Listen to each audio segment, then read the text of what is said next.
Hi, folks. Mr. Restad here with introductory lesson number one about what is a modern classroom, what is a self-paced classroom, which is the type of unit that we're moving into.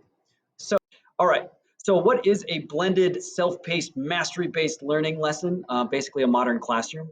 Well, what it means is that I'm going to give you some blended instruction, meaning that it's going to be blended with in-person as well as digital learning. So the idea is I'm downloading all of my lectures, all the things where I would stand up in front of the class and tell you like, hey, here's the information you need to know. And I'm putting that in video format. And the reason why I'm doing that is so you can access it anytime. So if you're gone for a day or you have to miss a week, or you just were like asleep one day or you just couldn't focus, you can go back and see those units. It's not like a one and done instructional process, right? That information is always there for you to access and review. And it's self-paced in that you are really going to own a concept before you move on.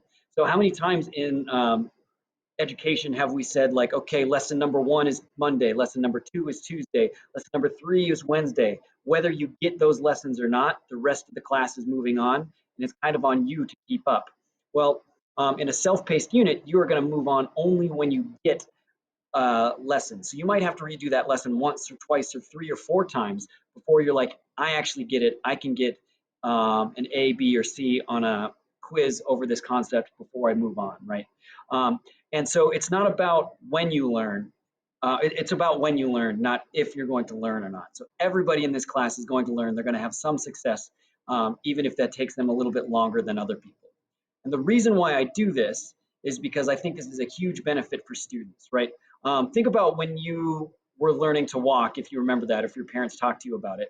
But kids learn to walk at a wide range of ages, right? Some students or some kids start walking at like 8 months and other people start walking at 16 months. There's a huge range in that. So we couldn't expect all babies to start walking at the same time. Similarly, while I think high school students are kind of homogenous, there can be some expectations here, but I can't expect you to understand a lesson in the exact same amount of time as the student sitting next to you, right? So you're going to learn at your own pace generally. Now, I am going to have some goals and some guidelines because self-pacing isn't infinite. We don't have an infinite amount of time to do this. We have a semester.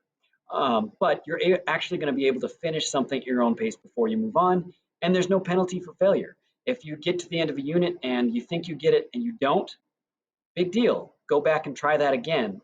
The idea is we're actually committing to learning something, not just completing an assignment. So we're going to commit some things to long-term memory, right?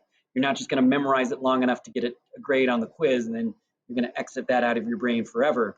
I actually want you to stick with these concepts because I'm proud of what I do, and I think the stuff that we do in my class is actually worth remembering past, our quiz or our test or our essay.